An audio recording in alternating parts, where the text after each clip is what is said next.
Welcome to the Unlock 360 podcast, where education leaders share how they're turning vision into action, one system, one school, and one student at a time, because strong systems give every learner a better shot at success. Well, hello, everyone. Welcome back to our watchers, our listeners out there to Unlock 360. Today, we have a very special guest, Miss Stacey Cohen. Stacey, would you like to say hello to our audience? Hello, everyone. Yes, and Stacey is joining us from Grand Junction, Colorado, where she serves as the principal of Mesa View Elementary School. Stacey, can we start with you just sharing your journey is so interesting, and it's just really fascinating to read about how far your school has come. Will you share with our audience a little bit about what it was like stepping into the principalship and what your journey has been like as the principal of Mesa View over the past several years? Sure. So this is year 9 for me. And when I inherited the school, I inherited it from a culture that had a very loved principal who had been here for a long time. And she did a wonderful service for me by establishing a culture of inclusion and a staff that really believed in every single kid. And that was an incredible foundation. But their population had shifted rapidly over time. And so some of the practices that had been very effective in the past were slowly becoming less effective. And when I took over the school, it was on improvement. So in Colorado, we have 4 levels of performance. Performance is the highest, improvement, priority improvement, and then turnaround. And so if you are on priority improvement or turnaround, the state, starts running the clock, and we have to, as principals, get a plan to get the school back to improvement and ideally performance. So that first year, I really watched to see what was going on and why we were on improvement. And I knew that we were going to move in the wrong direction. My goal was to keep us off of turnaround. And so I brought 2 things with me, school-wide social emotional learning and learning communities. But otherwise, I just sat back and watched. I apologize for interrupting. I wondered if you could clarify. So performance is the highest level. Improvement is next. Mm-hmm. Beneath that is priority improvement. Yes. And then turnaround. Did you mention in a previous conversation that Mesa View was just a few points above priority improvement? Yes, and that was my concern. We were barely in the improvement category. Okay. And in watching the practices of the school and how we were responding to the needs of kids, I was deeply concerned that we were going to fall. And we did. In fact, we were only 3 points, maybe 4 points away from turnaround at the end of that first year. Okay. And the difference between priority improvement and turnaround at the time was with priority improvement, they tell you to figure it out on your own. And with turnaround, the state steps in with funds and money and helps you. So I found myself on priority improvement and a sense of urgency to get us moving in the right direction again. Thank you for clarifying that. Yes, you bet. Because not to spoil it, but I guess here I go.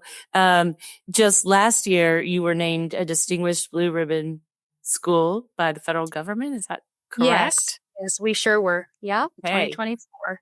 So now we're interested and we want to know what. Tell us how more did we about, pull that off, right? Nice. How did we do that? So in studying the school, talking to teachers, talking to families, observing kids, it was evident that we had some very basic research-based practices that if we dropped into them, we had a chance of moving back up to improvement. And these are grounded in Hattie's work. There were 6 effective practices that we studied when we came back in for in-service. And we also changed our practices in how we responded to dysregulated students. Okay. And so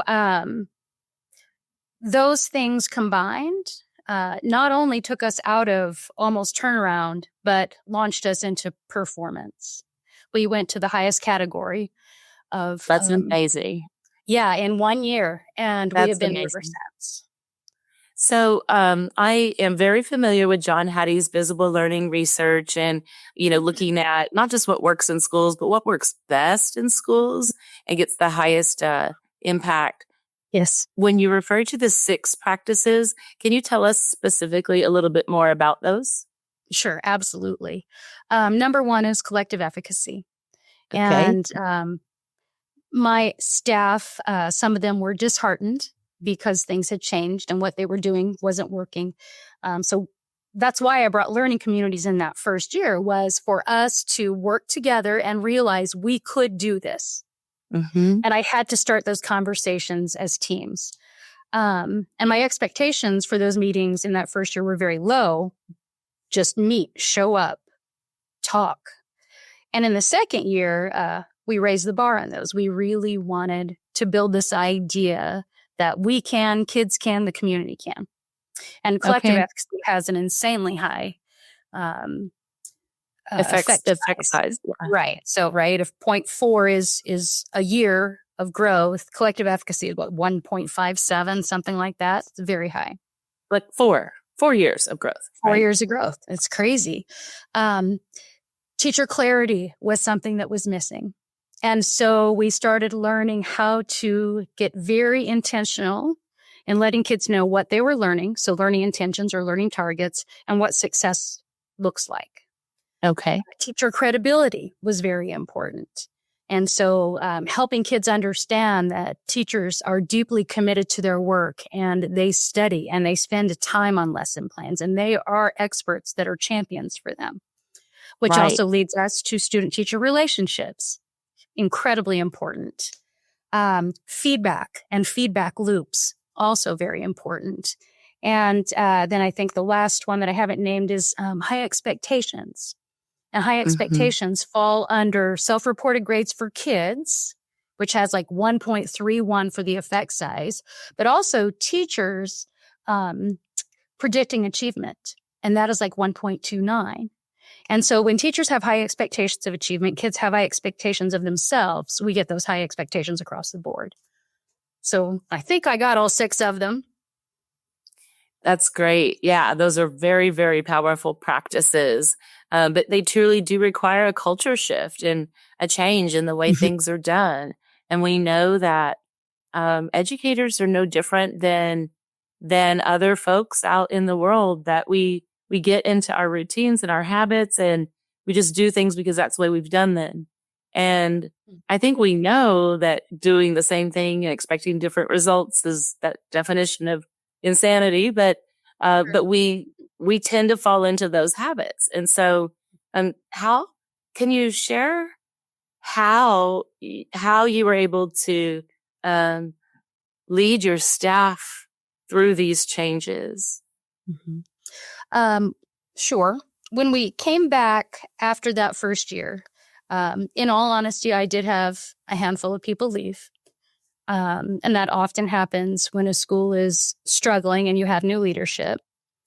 But most importantly, in a lot of ways, where we were was the best thing that ever happened to us, because this building and this community believes in education so deeply that urgency made our shift in practices actually very easy. And that's a real testimony to this staff and how dedicated they are to what they do and how much they believe in the power of public education. So in in-service, I was very honest about where we were and what I had observed as someone new to the building and why we were making the shift. And they just stepped up. They stepped up. I'm going to be weeping now. They did it. And it was amazing. That's incredible. Yeah. Yeah. They're an incredible team.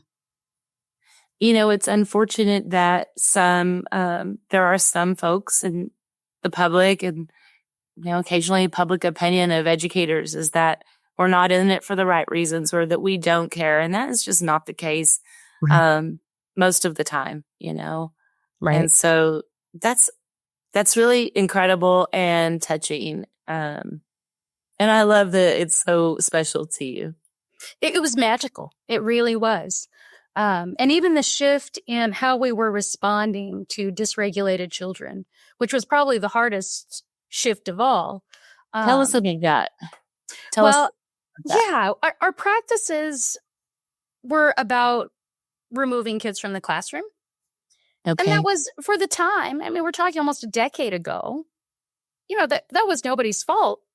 That truly was a practice that was widely accepted, right? We have a child who can't regulate in the classroom. They're dysregulated. And so we're going to have them take a break in the hallway or go to the office. But the struggle was that our most dysregulated kids were in the hallways or in the office, right? And when we think about the research around dysregulation, you know, we have to work side by side with kids, talk them through that. They're not seeking attention, they're seeking connection. And they're often feeling disconnected from the learning environment. Mm-hmm. So I asked teachers to remove the desks from the hallways and to create cozy corners or regulation stations in their classrooms. Okay. And to partner with us to try to get kids back to class as quickly as possible, or to let them learn passively in the classroom. So if they're not disturbing other learners, if they're in the cozy corner, they are still a part of the community. They're still connected. They're still hearing the lesson. Yeah. And it was a huge shift. It was a good shift for us as a building. Absolutely. And so that's so important, because the time, you know, one of the pieces, I love that you're so grounded in research. One of the truths that we've known for so long is that time is essential, and the amount of time that, you know, that students receive does impact how much, you know, with instruction, does impact how well they'll do. And so if they're not in class, they're missing that time to learn and engage with others. And I think that social emotional skill of self-regulation is so huge. You're reminding me of a student that I had in, maybe 2006, 7th grader, who was very, what other teachers would call disruptive. Mm-hmm.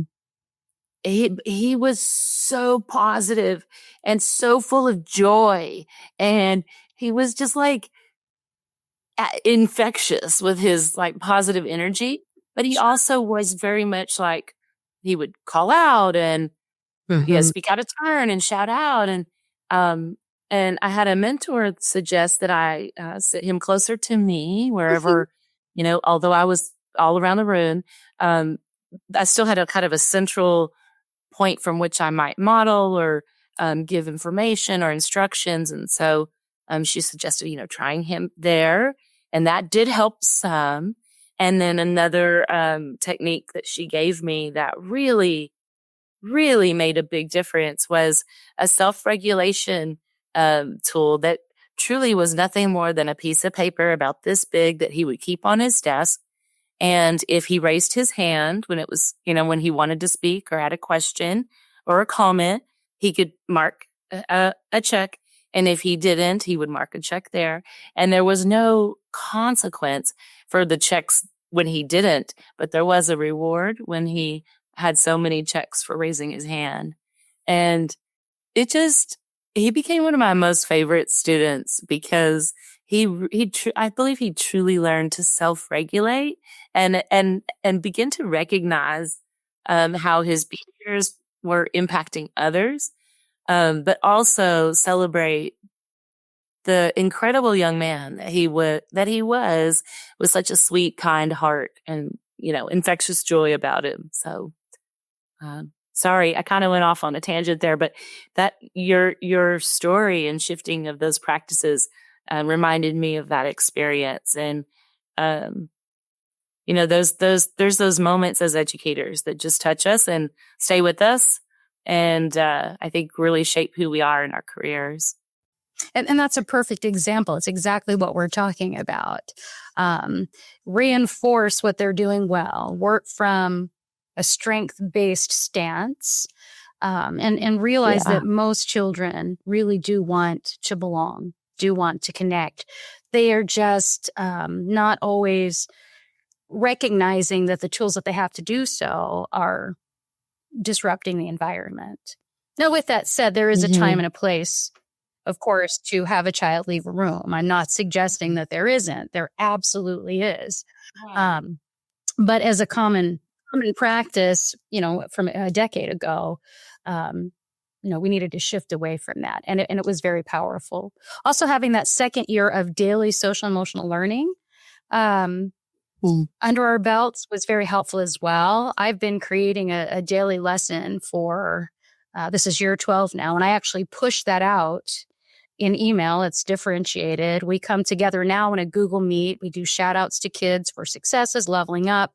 But they also have a community circle lesson that they go to, which creates school-wide common language. It helps teachers in that universal framework build resilience and communication skills and positive self-talk and all these different things. And to go into year 2 of that was also very helpful. It was very new to us in year 1. And, we would call it on the overhead intercom, good morning, Hans. Today we're talking about resilience or whatever. And I would push the lesson out and then teachers would deliver everything. And that has been an incredibly powerful tool over the years. And we've gotten better at it as well. So did you say that's a daily lesson that's given? It is. Every day. I have been building it every day for 11 plus years. Yes. When we first started, I was an assistant principal at another school, and our district had asked us to go towards habits of mind. And so we were using those as a district, but as you know, often happens, we had no resource and no money.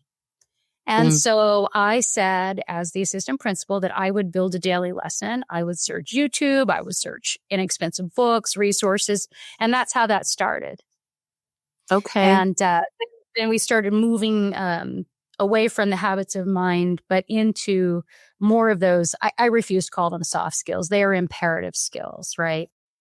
Oh my gosh, you remind me of a partner, and he's a leadership coach. He's also my leadership coach, and he's a partner of ours. His name is Lyle Kurtman, and he talks about that frequently in our conversations, that he doesn't like that we keep calling them soft skills. There's nothing soft about them. They're critical skills. You reminded me of Lyle there. I love it. Yes, we have to build things. I have a handful of words. Don't even get me started on the word rigor. That's a different podcast entirely. Okay, but, that you're tempting me to ask about that now. If we have time at the end. Okay, all right, fair. But you're talking about, for your little friend, a tier 2 intervention that he needed specifically. I'm talking about tier 1 plus, and then tier 2 for those friends who, they just need a little extra help. Sometimes we get to tier 3. Sometimes we discover there's a genuine disability that we need to address in a different setting. But as you said, if they're not in class, they're not learning, right? And of course, chronic absenteeism is a thing that is still a fallout from the pandemic. Kids missing 10% or more of their education. I'm curious about that. So is that something that you've seen improve over the years since the pandemic, or are you all still kind of struggling with that piece? We're still struggling, and Colorado has just launched a huge campaign to try to target chronic absenteeism. What's interesting about Mesa County is we never went to full online learning. We offered it as an option, but my school stayed face. Other than that fourth quarter where everybody had to go to online learning, Uh-huh. we came back to face learning. And Okay. it was very interesting. That's But even very with much that, like the schools here in Texas. But at the time, um, I had just relocated back to Texas. But when the pandemic hit, I was in California working with California's many school districts in California, and continued to do that after relocating here. Although mostly virtually, would meet with teams. But many of them did not go back to in-person learning until the spring of 2021. So yeah, yeah, we that stayed is in the whole interesting. time. We even middle and high school went back to online learning between Thanksgiving and the winter break of 2020. But even elementary, we stayed in. Stacey, another interesting and exciting thing that I read about when learning about your school and your leadership was around family engagement.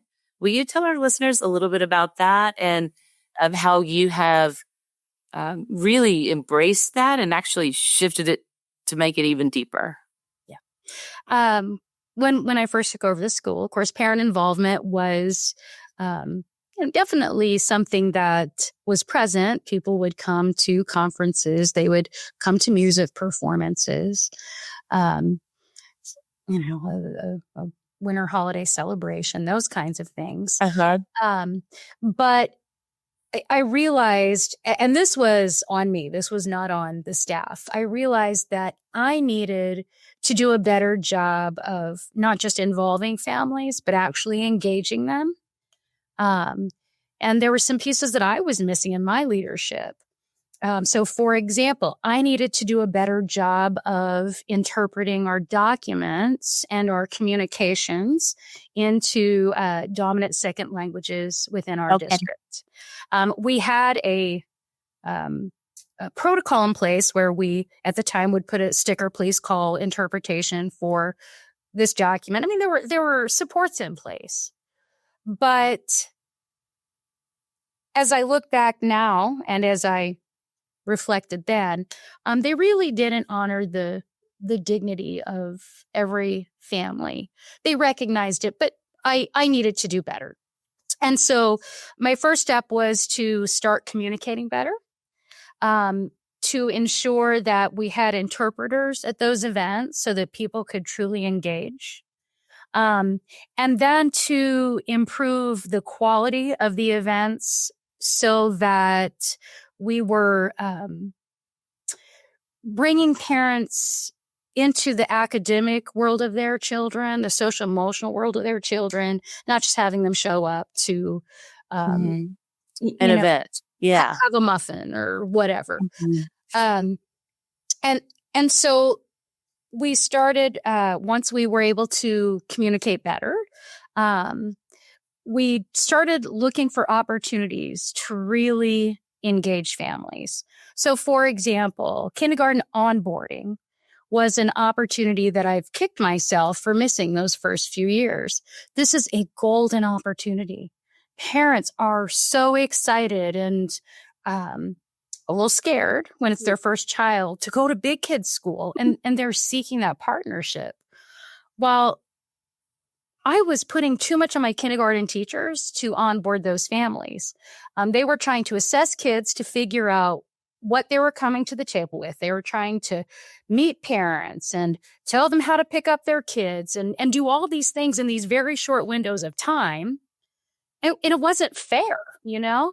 And so as I started talking with my team, we built a parent orientation as well as a parent survey. So when parents would come in to have their kids assessed for kindergarten, they would fill out this inventory that told us about their child's strengths and their hopes and their dreams. And then we would take them on a tour in the building and show them all the things while the kindergarten teachers met with their children.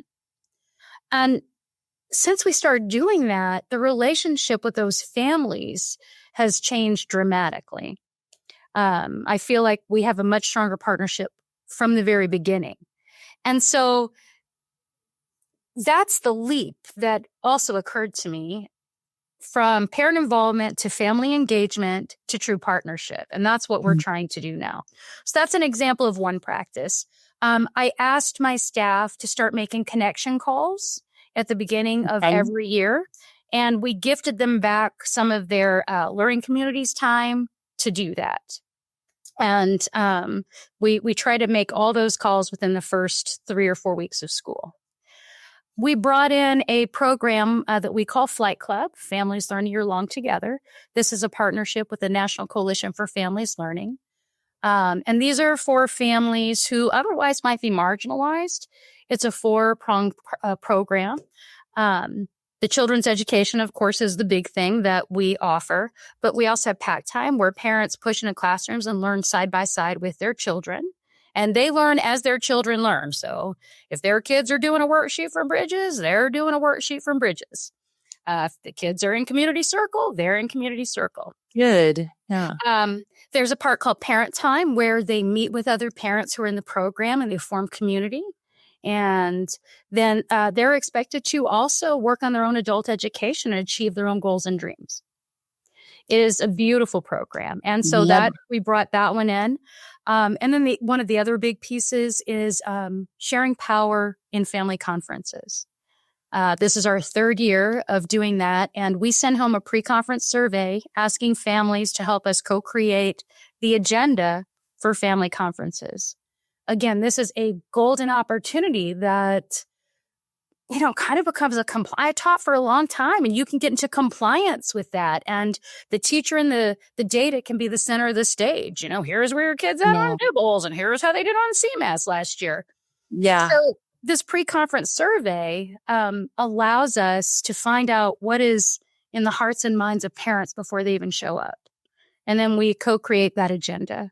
And those 20-minute conferences all of a sudden become a partnership rather than a teacher pushing a lot of data and acronyms at a parent. And then another thing that we did, and one of my 5th grade teachers brought this to me. They said, instead of doing like that back to school curriculum night that so many schools used to do, what if we did a night at the end of the year with our incoming families? So I'm a 5th grade teacher. I'm going to invite all the 4th grade families to come sit with me. We're going to set expectations. We're going to introduce ourselves.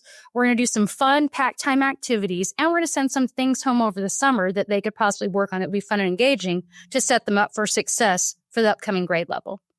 What a great idea. I know, right? See, this is the truth of our success. Teachers come to me with great ideas and I say, yes, go do it.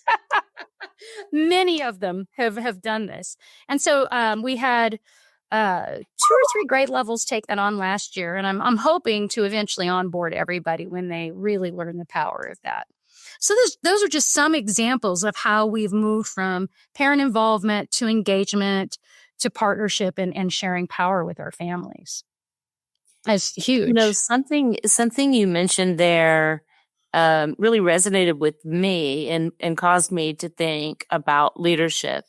And so you mentioned that the teachers will come to you with ideas, and that says to me that they feel safe to do that, that they feel respected when they do that, that they feel empowered to have ideas and bring them to you as the leader of, as the principal at the campus.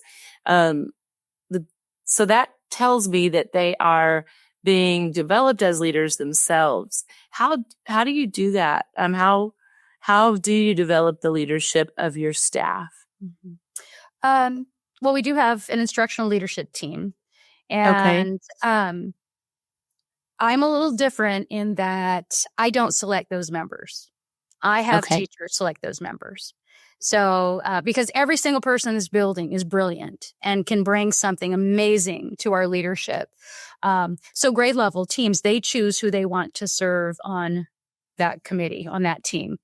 And then those teacher leaders bring things back to their teams, or we talk about them in learning communities or professional learning. So that's one piece.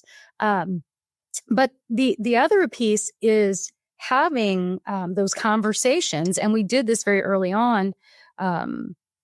during professional learning where I just flat out said, this is leadership for all. I don't care what team you're on. In fact, one year we put everybody on a leadership team because I wanted them to understand how powerful they are. So we had people focusing on social emotional pieces. We had a team focusing on building logistics. We had a team focusing on instructional leadership. And teams kind of chose their passion. And so even when we were struggling, it wasn't about me. It was about letting them know, I know if you just make these little shifts, you're going to do amazing things. And then trusting them to do it. I don't micromanage. And I don't believe that teachers grow from a gazillion observations. Teachers grow from conversations around effective practice and then watching the data improve based on those practices. Mm-hmm.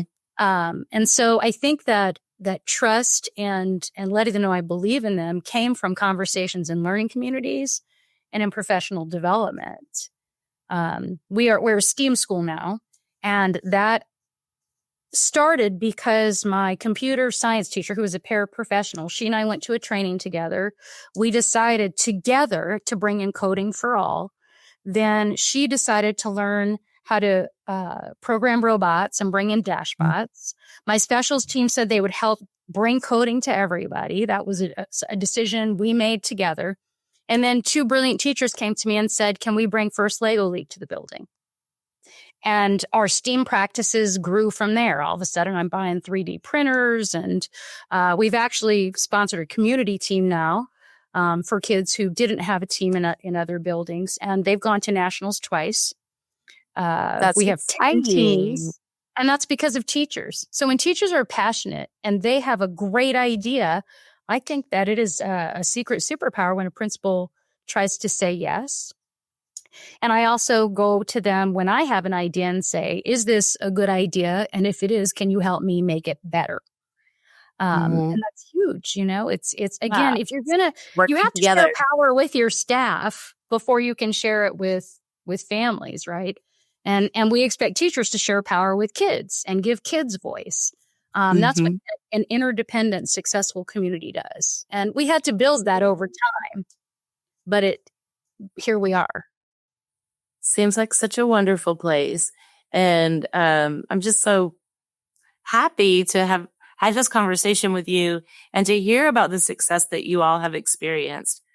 Because I too have worked in a school more than once, one school that was not getting the results that we needed to be getting. And, it can be a really hard place where you feel like your heart's in the right place. You're giving it your all, but you're just not getting there. You're not sure why and where you're missing the mark. So it's been a while, but I can still remember that feeling and the feeling of turning it around. And it's just really exciting. And you must be so proud of the progress that you've made at Mesa View Elementary. I am. I am so proud of this team and this community. I think one of the biggest takeaways in this is that everything we've talked about is free. We get so hung up on not having the right resource and not having the right equipment or whatever, but effective practice and treating your entire community in partnership and recognizing their dignity.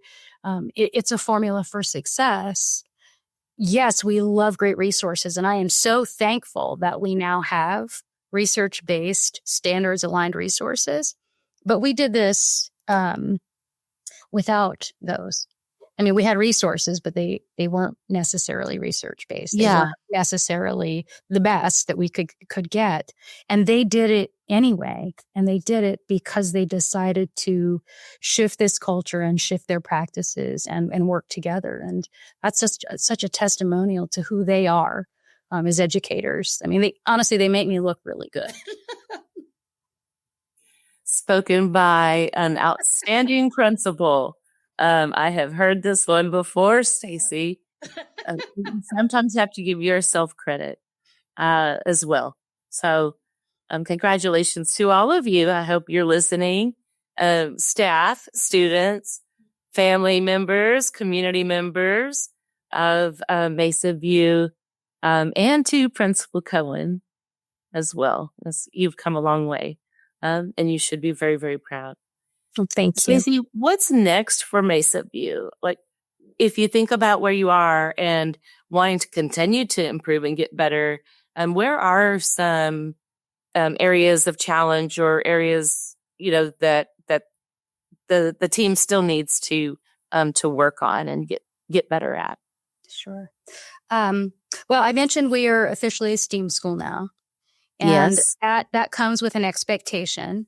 And so we are deepening our practices around problem-solving thinking and design learning and those things. And so that's that universal tier 1, and it's fun. I mean, it is so much fun, the things that we have brought in and where we're growing. I mentioned that we're really dropping into our dignity practices and trying to manage those bumpy moments in productive ways. Every staff, every classroom, every marriage, everybody has conflict. And so, we have the luxury of being able to drop into the work of trying to do those things even better. And then, of course, we're always trying to get better at intervention and targeting that small percentage of kids who still need that little something extra. And that is, that is both an art and a science.